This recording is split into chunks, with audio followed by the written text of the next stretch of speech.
Currer, Ellis, and Acton Bell. At about this time, in 1845, I was almost blind. I had a new curate to do my work, Arthur Nichols, a young man of 28. He came from Northern Ireland like myself. He was a good, hard worker. I spoke in the church on Sundays, but Arthur Nichols did the rest of my work. Branwell became worse and worse. Mr. Robinson died in 1846, but Mrs. Robinson didn't marry Branwell. Oh, no. She was a cold, wicked woman.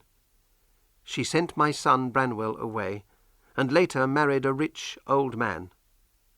And so Branwell spent more and more time drinking and taking laudanum and walking alone on the moors. When you are blind, you listen to things very carefully. I used to sit alone in my room and listen to the sounds of the wind outside the house. The wind talks and whispers and sings. It has many voices. I listened to the sounds of the clock on the stairs and the wood in the fire and the footsteps and voices of the girls walking around the house. They talked a lot to each other, and sometimes I could hear what they said, even when they were in another room. Anne had had a poem published in a magazine, and one day I heard a conversation between Charlotte and Emily. Charlotte had found something that Emily had written and was talking to her about it. "But they're wonderful, Emily," Charlotte said. "They're much better than mine or Anne's." "They're not for people to read," Emily said. "They're part of the Gondel story. Nobody would understand them except me and Anne." I realized that they were talking about some poems of Emily's. I knew that Emily and Anne wrote a lot about the country of Gondel, but I didn't know much about it. Emily kept all her papers locked in her desk. Charlotte was arguing with her. "Emily, listen to me. These are fine poems. I think we should put some of them in a book, together with mine and Anne's, and try to publish it. People should read them." "No!" Emily shouted. Then her dog Keeper began to bark, and I didn't hear any more. But I think they talked about this again several times. I often heard voices arguing, and usually they never argued about their writing. I wanted to tell them not to do it.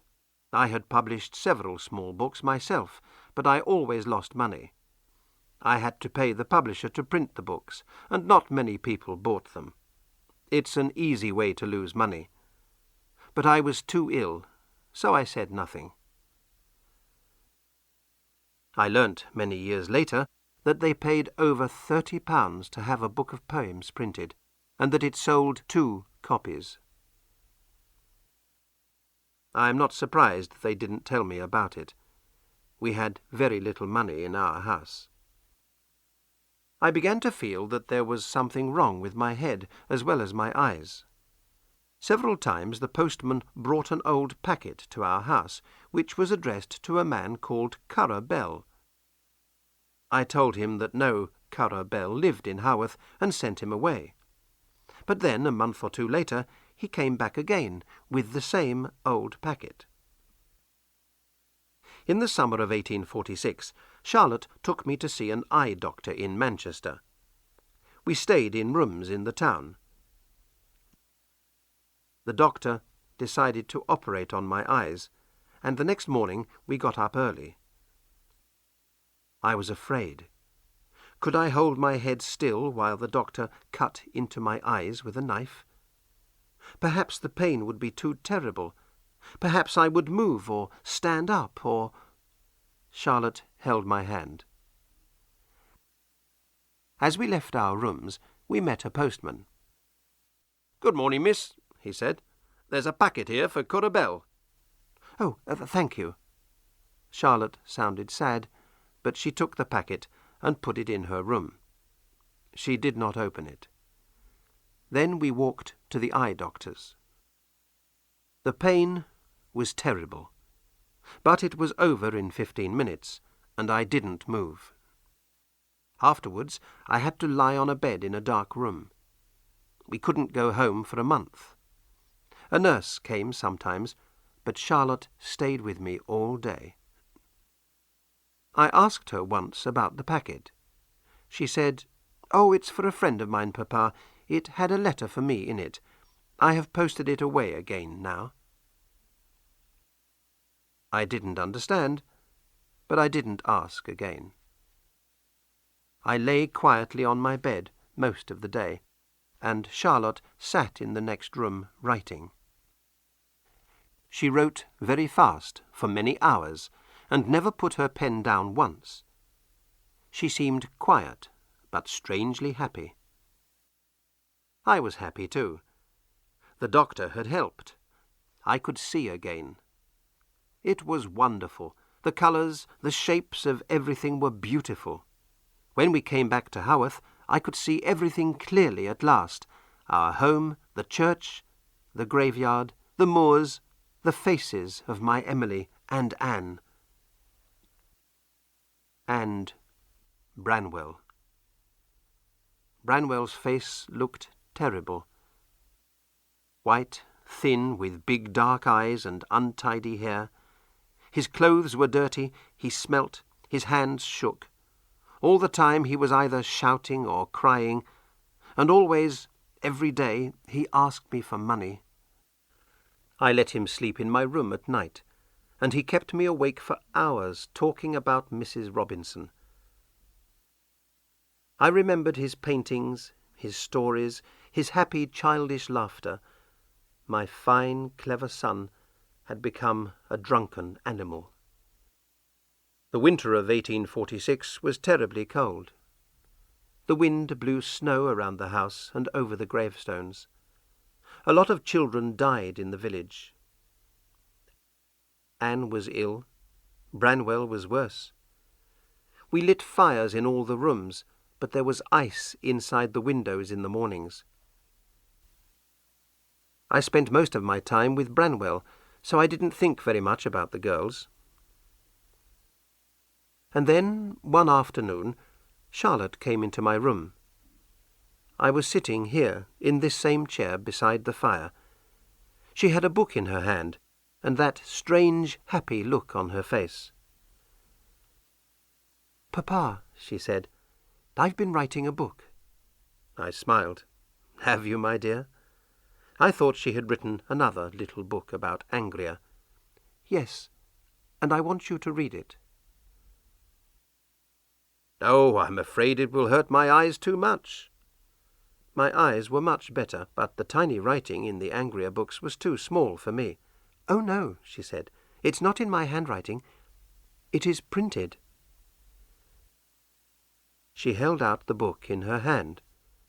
"My dear, think how much it will cost. You will almost certainly lose money because no one will buy it.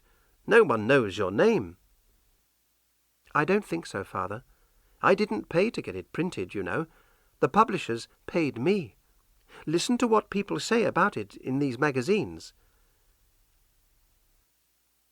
She sat down and read to me from some of the most famous magazines in England. There were long articles in them about a book called Jane Eyre by Currer Bell. They were kind articles. Most of the magazine writers liked the book. "This Currer Bell, then," I asked, "is it you?" Charlotte laughed. "Yes, Papa. It's a man's name with the same first letters, C.B., Charlotte Bronte, Currer Bell." She gave me the book and went out. I began to read. I think I read for 2 hours, but it seemed like 10 minutes. It was a wonderful, beautiful book, the story of a little girl called Jane Eyre. Her parents are dead, so she lives with an unkind aunt and her children.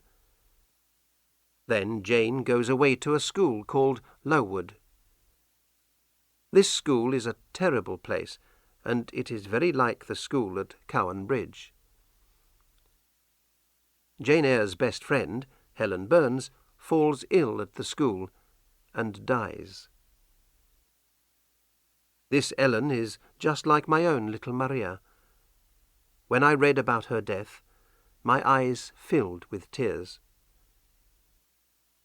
But it was a beautiful book, too. I did not want to put it down.